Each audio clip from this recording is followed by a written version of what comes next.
So I have a couple things to say. And first and most important is that I congratulate Paul Coogan on his victory. I have received the final numbers, and it looks as if he got 6,643, and I got 4,310. So I'm going to comment on the numbers in a second. But I want to begin where I should begin, which is congratulating Paul Coogan. He won, and I called him, and I left a message. I congratulate him, and I wish him the best for the next 2 years. And I think we should all show that we congratulate him by giving a round of applause to him. Okay?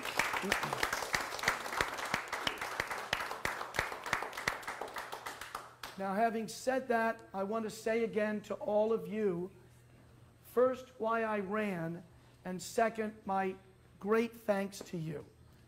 So, I ran because I truly believe that Fall River's at a crossroads. I think it's obvious. We just reclaimed 19 to 21 acres from the waterfront. We've got the train coming down from Boston. We've got a downtown that needs revitalizing, a Flint neighborhood that needs revitalizing, and we've got all of these assets. That's what's frustrating, whether it's the Deepwater Port, the location with Boston North, Providence West, Cape East, Newport South, the 100,000 cars that go back and forth across the Braga Bridge. We could be a jewel, but we've got a lot of work to do. So that's why I ran. That was the civic reason why I ran. But there was also a personal reason why I ran, and that's where you guys and others who didn't make it here tonight.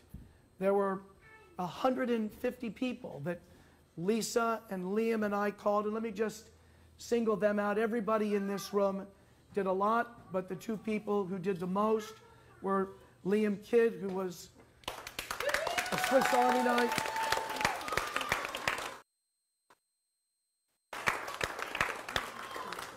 and Lisa Rowell, who took 3 months out of her life to help me with the campaign, and it didn't always go smoothly, but we wouldn't have gotten 4,300 votes without her, I can tell you that right now. So thank you very much, Liam and Lisa. But I was going to talk about the personal reason and where you come in. So the personal reason was that loss in 2015. So I gave you the civic reason, and it's an important one.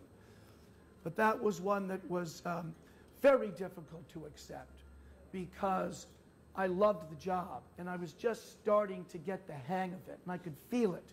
It's like anything else that you do.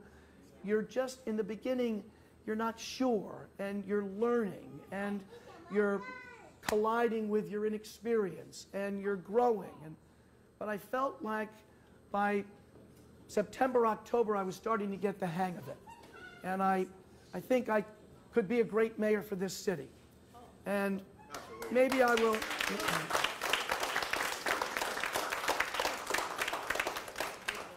Maybe I'll get a chance someday. Maybe I won't. Maybe this was the last hurrah, that great movie with Spencer Tracy who wants one more term as mayor. I just want one term. Maybe I won't. But I know this, and this is where you come in, and this is why I'm so appreciative that you all stayed. Every single person in this room extended themselves for me. And I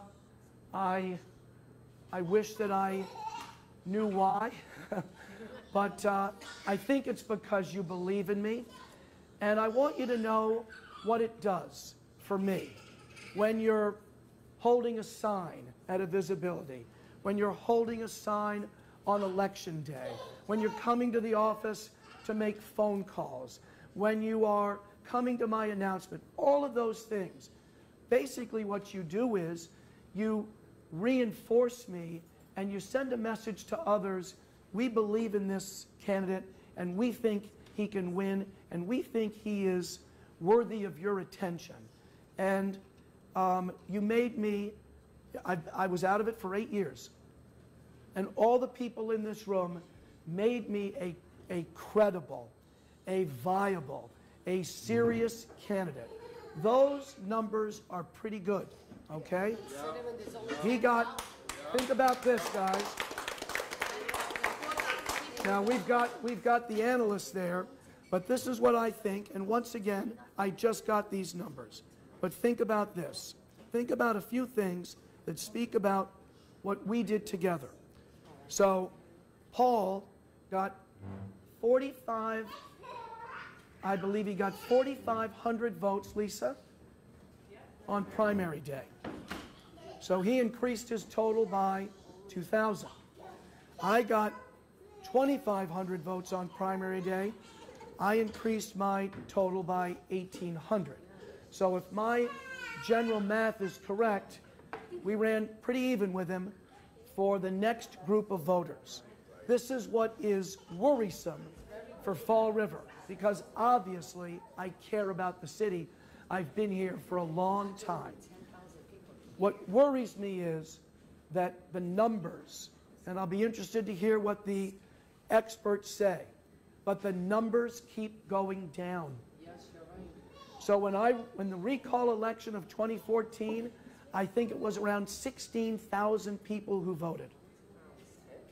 In the election the next year, when I ran against Mr. Correa, about the same number of people voted.